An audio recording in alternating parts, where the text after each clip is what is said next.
Hello everyone, this is Princy Tiwari, your Sanskrit teacher. आज हम पढ़ने वाले हैं कारक, कारक चिन्ह और विभक्ति।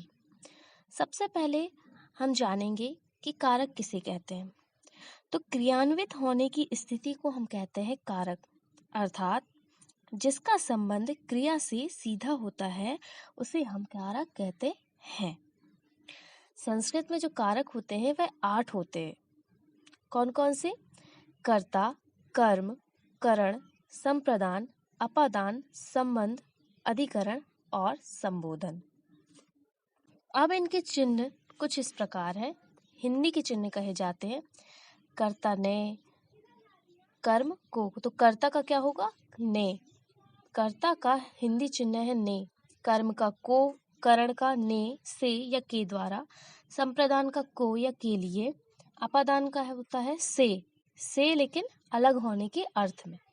संबंध का होता है का, के, की, रा, रे, री। अधिकरण का होता है मैं, पे, पर। और संबोधन का होता है हे, अरे, भो। तो ये था हमारा कारक परिचय। अब आते हैं विभक्ति। तो विभक्ति किसे कहते हैं? विभक्ति का शाब्दिक अर्थ है विभक्त होने की क्रिया या भाव। व्याकरण में शब्द मतलब संज्ञा, सर्वनाम या विशेषण, कोई भी हो सकते हैं। संज्ञा शब्द, सर्वनाम शब्द या विशेषण शब्द के आगे लगा हुआ वह प्रत्यय या चिन्ह विभक्ति कहलाता है, जिससे यह पता लगता है कि उस शब्द का क्रियापद से क्या संबंध है। ठीक है। संस्कृत व्याकरण के अनुसार नाम या संज्ञा शब्दों के बाद लगने वाले वे प्रत्यय विभक्ति कहलाते हैं जो नाम या संज्ञा शब्दों को वाक्य प्रयोगार्थ या फिर पद बनाते हैं और कारक परिणति के द्वारा क्रिया के साथ संबंध सूचित करते हैं। ठीक है। प्रथमा, द्वितीया, तृतीया, ये सब क्या होती हैं? विभक्तियां हैं, जिनमें एक वचन, द्विवचन और बहुवचन होते हैं। तीनों वचन पाए जाते हैं। संस्कृत व्याकरण में जिसे विभक्ति कहा जाता है वह वास्तव में शब्द का रूपांतरित अंग होता है, जैसे रामेण, रामाय इत्यादि। तो यहाँ पे आप जो कारक परिचय देख रहे हैं, जहाँ पे विभक्ति, कारक और हिंदी चिन्ह दिए गए हैं। ठीक है। प्रथमा विभक्ति, कर्ता कारक और उसका हिंदी चिन्ह हो गया ने। तो इनको याद करने के लिए हिंदी में इनकी पद रचना की गई है। देखिए इस प्रकार है। कर्ता ने अरु कर्म को करण रीति से जान, संप्रदानको के लिए अपादान से मान, काके की संबंध है अधिकरणादिक में मान, रे हे हो संबोधन, मित्र धरऊ यह ध्यान। अर्थात कर्ता से अधिकरण तक विभक्ति चिन्ह शब्दों के अंत में लगाए जाते हैं, किंतु संबोधन कारक के चिन्ह हे, अरे आदि जो है वह शब्द के पूर्व में लगाए जाते हैं। ठीक है। अब यहाँ पे मैं आपको कारक जो है वह विस्तार से समझाती हूँ। जैसे पहला है कर्ता कारक। संज्ञा या सर्वनाम के जिस रूप से क्रिया मतलब कार्य के करने वाले का बोध होता है उसे हम कहते हैं कर्ता कारक। ठीक है। कर्ता कौन होगा? जो कार्य को कर रहा है। इसका हिंदी पर्याय है ने। इस ने शब्द चिन्ह का वर्तमान और भविष्य काल में प्रयोग नहीं होता है। इसका सकर्मक धातुओं के साथ भूतकाल में प्रयोग होता है। ठीक है। जैसे राम ने रावण को मारा, लड़की स्कूल जाती है, काम करने वाले को ही कर्ता कहा जाता है। तो राम ने, किसने मारा है? राम ने। तो राम यहाँ पे हो गया कर्ता। लड़की स्कूल जाती है, लड़की क्या कर रही है? स्कूल जा रही है। तो यहाँ पे लड़की जो है वह कर्ता कारक होगी। अध्यापक ने विद्यार्थियों को पढ़ाया, तो इस वाक्य में अध्यापक क्या है? कर्ता है, क्योंकि काम करने वाला यहाँ पे अध्यापक है। ठीक है। सेकंड है यहाँ कर्म कारक। कार्य जिस पर हो रहा है वह होता है कर्म। ठीक है। इसका हिंदी पर्याय होगा को। यह चिन्ह भी बहुत से स्थानों पर नहीं लगता। कार्य का फल अर्थात प्रभाव जिस पर पड़ता है उसे कर्म कारक कहते हैं। जैसे राम ने आम को खाया, इस वाक्य में आम जो है वह कर्म है, क्योंकि राम के कार्य का प्रभाव आम पर पड़ रहा है। ठीक है। उसके खाने का प्रभाव किस पर पड़ रहा है? आम पर। जैसे मोहन ने सांप को मारा, लड़की ने पत्र लिखा।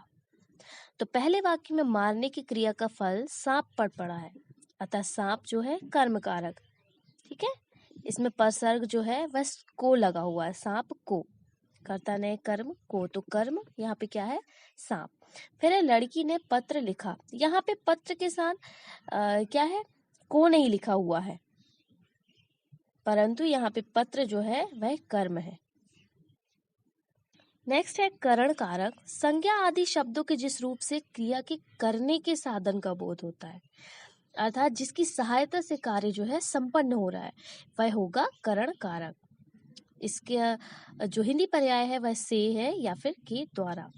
जैसे वह कलम से लिखता है, तो किसके द्वारा लिख रहा है, वह कलम से, तो यहाँ पे कलम जो हो गई वह क्या हो गई, करण कारक हो गई। ठीक है, बालक गेंद से खेल रहे हैं, तो जिस चीज से खेल रहे हैं, जिसका उपयोग कर रहे हैं, जिसके द्वारा कर रहे हैं, वो चीज होगी यहाँ पे करण कारक।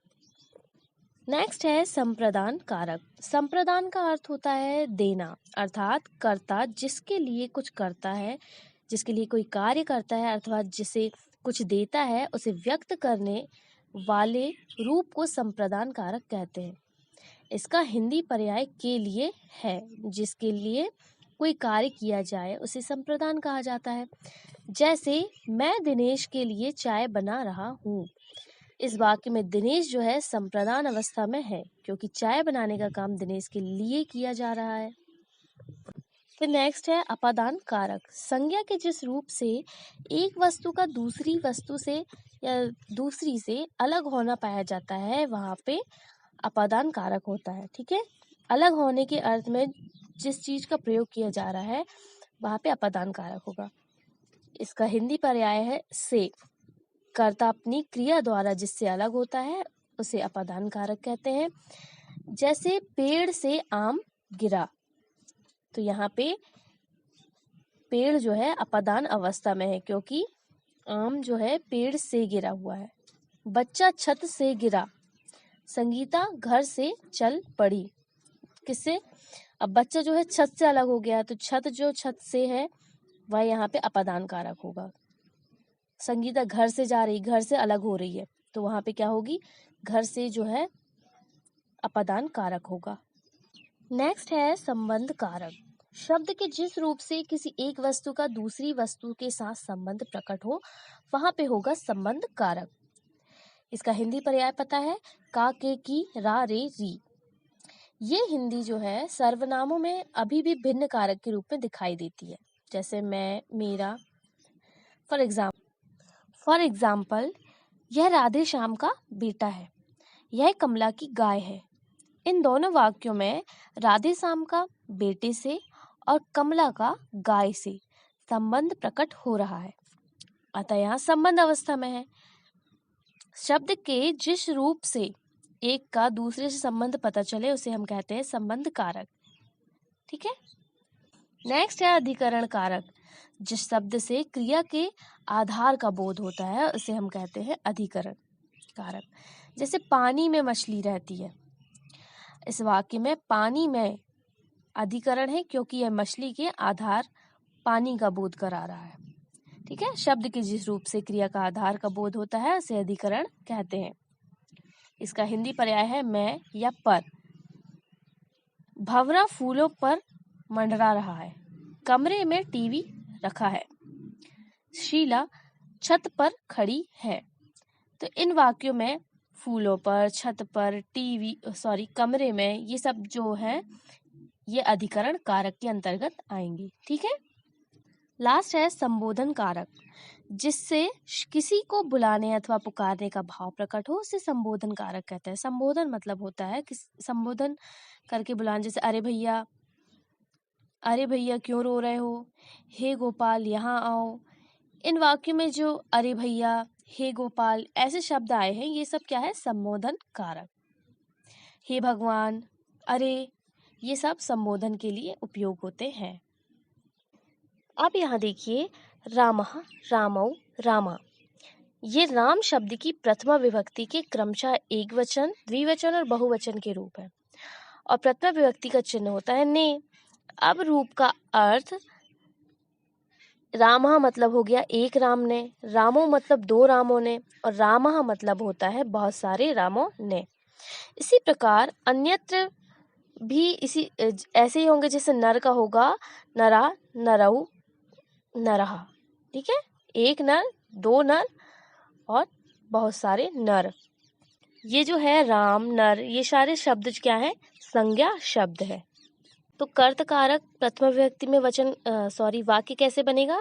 जैसे रामः पठति, मतलब राम, एक राम, राम पढ़ता है। श्यामः गच्छति, श्याम जाता है। अब मैं आपको यहाँ विभक्ति के माध्यम से समझाती हूँ। देखिए, यहाँ पे नर की विभक्ति में समझाने जा रही हूँ। नरः, नरौ, नरः, मतलब एक आदमी ने, फिर नरौ मतलब दो आदमी ने, ये द्विवचन है। फिर बहुवचन होगा नरः, तो बहुत आदमियों ने। ये हो गया कर्ता कारक। अब द्वितीय विभक्ति होगी कर्म कारक की, जिसका चिन्ह होता है को। नरम, नरौ, नरान। ठीक है, नरम होगा एक वचन के लिए, नरौ होगा द्विवचन के लिए, और बहुवचन के लिए होगा नरान, बहुत सारे आदमियों का। ठीक है, फिर तृतीय विभक्ति है, जिसका कारक चिन्ह क्या होगा? करण, चिन्ह होगा से या के द्वारा। तो अब यहाँ एक आदमी के द्वारा, दो आदमी के द्वारा, या बहुत से आदमियों के द्वारा। तो इसके लिए हम उपयोग करेंगे नरेण, नराभ्याम और नरई। ठीक है, फिर यहाँ पे है चतुर्थी विभक्ति, संप्रदान, को या के लिए इसका चिन्ह है। तो यहाँ पे क्या होगा? एक आदमी का या एक आदमी के लिए, दो आदमियों का या दो आदमी के लिए, बहुत आदमियों को या बहुत आदमियों के लिए। ठीक है, नराय, नराभ्याम, नरेभ्या। यहाँ पे क्या होगा? तृतीया से पंचमी तक की जो विभक्ति होती है द्विवचन में एक सी होती है।